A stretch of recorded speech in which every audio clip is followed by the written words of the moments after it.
It's very difficult to know where even to start from. But I think that so that we don't run ahead of ourselves, it's important to know where all this starts from, or the foundation of the many crises that we appear to be going through. Basically, you had someone with an acute sense of entitlement, who believed that a country is, in a certain sense, the possession, the property of himself and his clan, who had been preparing throughout his political life to take back the family's possessions.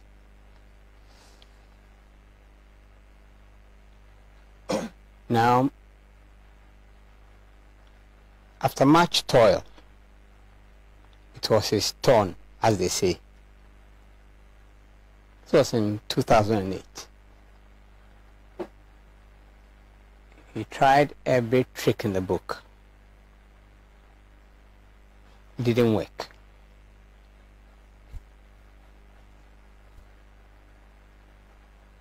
His party broke with tradition and gave him a second chance.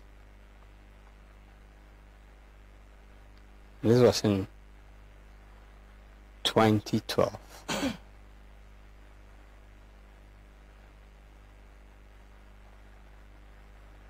The people of this country saw through the many seductive promises that he made and rejected him. But if you know the history of the MPP, then you knew that that was kaput for him. And that was an existential matter. How was he going to settle all the debts that he had gone into, coming that far and being denied?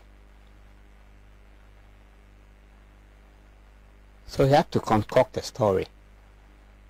Simply put, he had been cheated.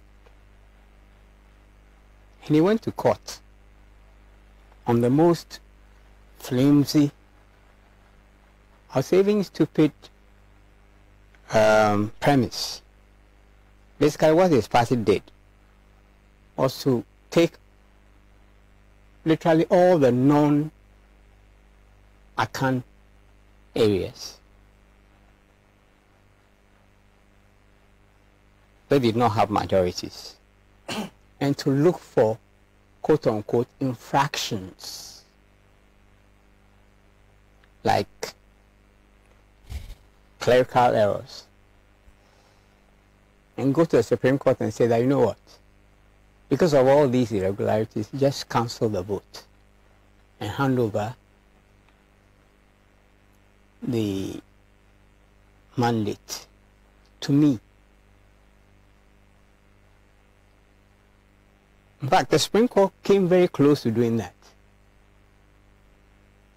But for the fact that some people in the NDC told them that there will be civil war.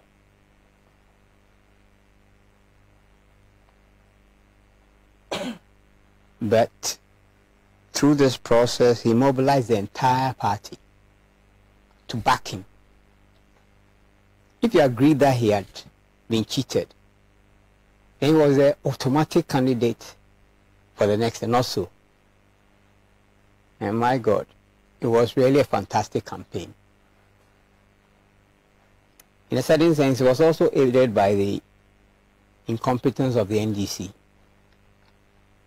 Because what did Nana-Addo do? He looked at every segment of the voting population. He had a special package for every segment. Some of our friends in the NDC thought that, oh, Ghanaians being intelligent people will see that these things don't match. But we were looking for hope. So the nursing trainees had hope.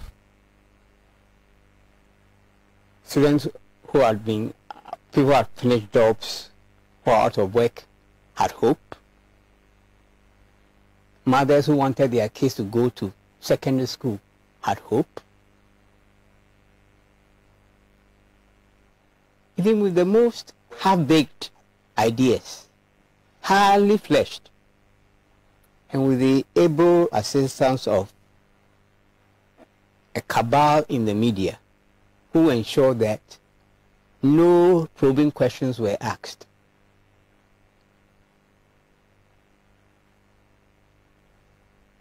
A con act was perpetrated on the Ghanaian people. And our president takes power. I should have known from the very beginning that he did not come for us. Why? At every turn, they said that the problem was Mahama. If you guys needed your problems being solved, you should have had it solved under Mahama. I have not come because of you. He made this very clear in his very first address. I don't think many people were paying attention to it. The Thanksgiving, or is it Thanksgiving they call it? The very first, even before he was now inaugurated, made it very clear that those who had benefited from the family's property whilst it was out of their hands, they should count themselves lucky. All those who have insulted him, he had forgiven them. But now he had taken back the family's property. And that was the end of the matter.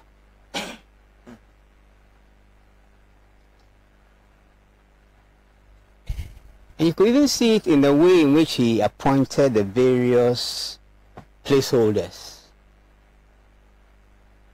He called you. There'll be a long accolade about your yes. And then he found out the responsibility. His job merely was to enjoy his term. Simplicity. The problem for the Ghanaian people, that wasn't what brought him here. And then what does he do? He appoints his cousin and his campaign finance director as our Minister of Finance. And the very first shot was the so-called Franklin Templeton insider deal. And it should have alerted Ghanaians. But no. The Ghanaian elite were very happy with God's own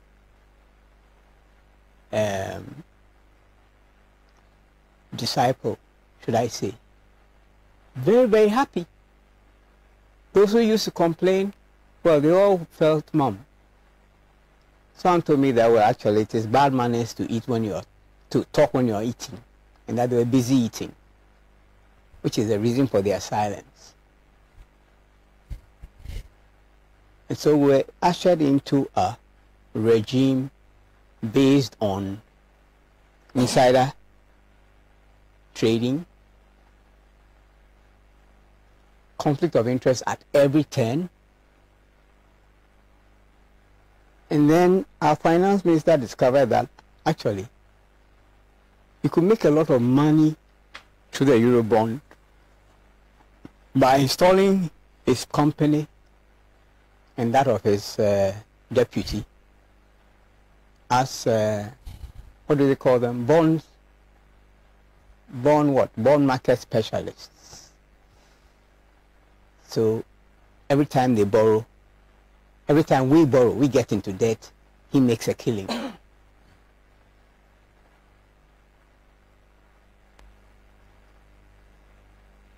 And as for the people who have been the placeholders were free to get on with their business of looting.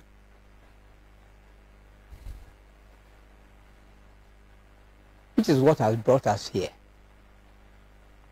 Now, all this while, we've had a very powerful, well-oiled network, army I'll call it, of PR specialists, apologists, spin doctors, and even now, when it's apparent that we are in deep, deep crisis, they are still at it.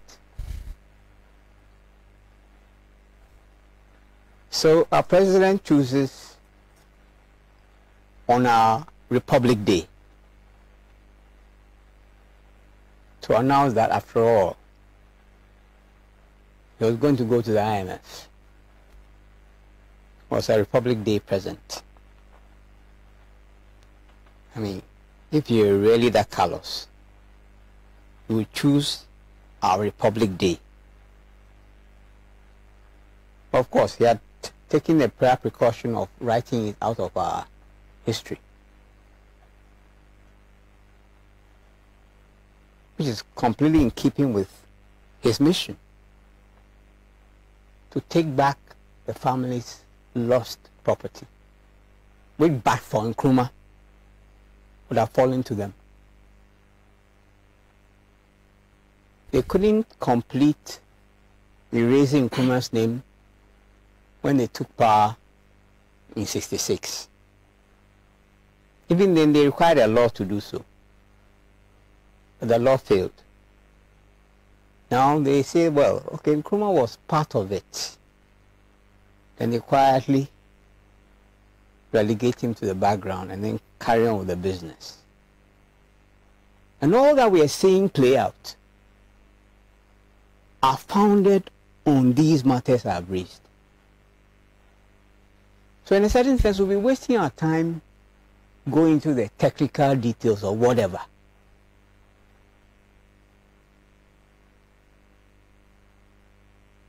Our president is really simply enjoying himself. He has no responsibility. He takes no responsibility. Mr. Host, can you tell me one single occasion, one, when our president has owned up for anything that has failed under his watch? He has no responsibility.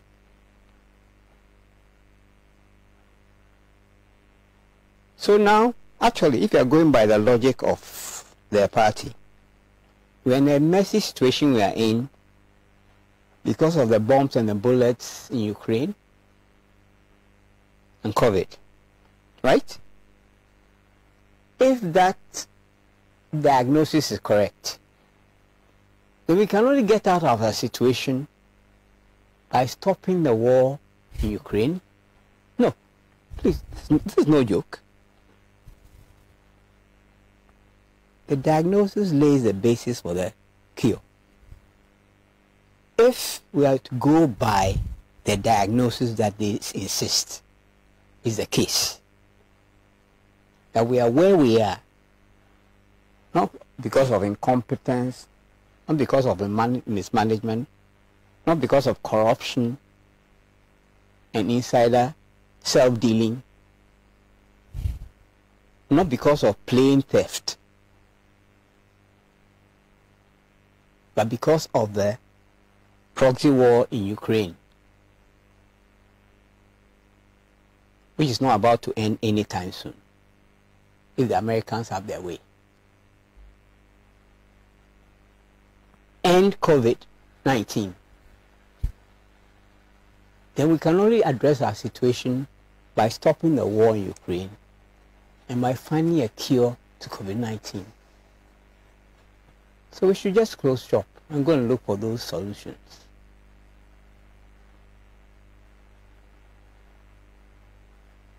But that is the depth of where we are.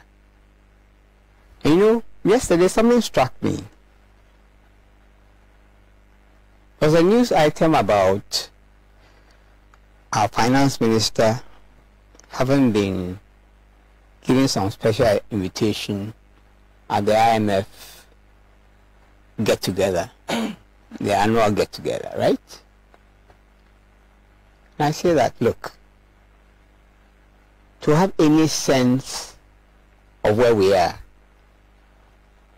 to have any fighting chance of getting out of the deep hole in which we are, and there's going to be a lot of pain. There's going to be a lot of pain. But they are still selling illusions and wet dreams.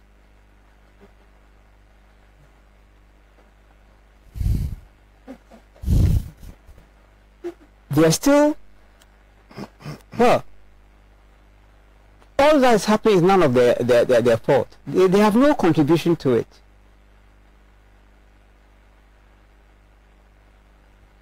So I was looking at this news story that was just breaking yesterday, that the UK Finance Minister, Mr. Akufo-Addo, had been sacked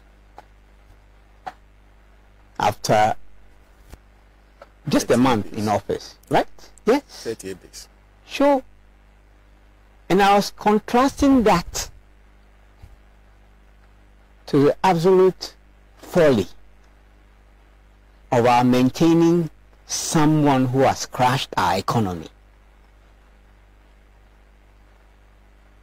who commands absolutely no confidence,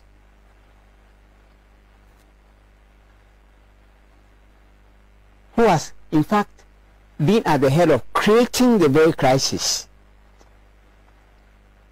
to be our arrowhead for addressing the problem.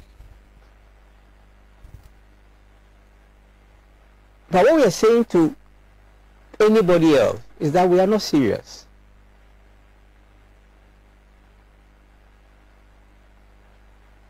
A few weeks ago, I think there was some maneuver. A few voices came up about the finance minister resigning. But I thought at the time that it was a mere gimmick. And it was, because he's died.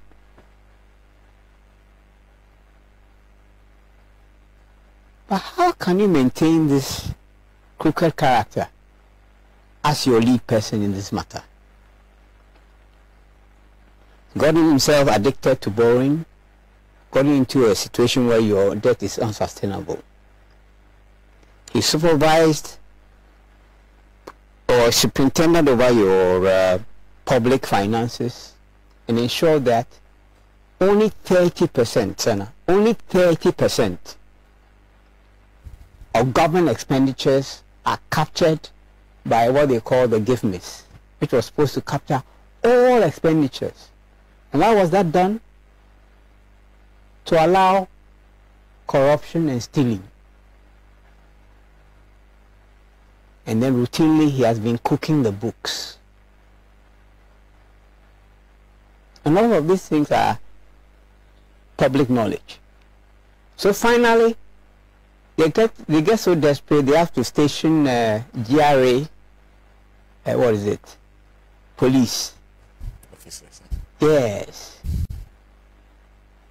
So that the few tricks that traders have up their sleeves, they are right there with them. Of course, the good people of the good traders of Adum will complain. They feel that they are being scapegoated.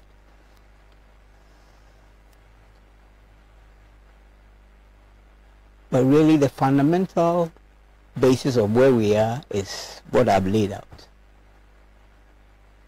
And even now, in the middle of all of this thing, our president is busy campaigning to break the 8. Because he has the Electoral Commission as a bureau in his office.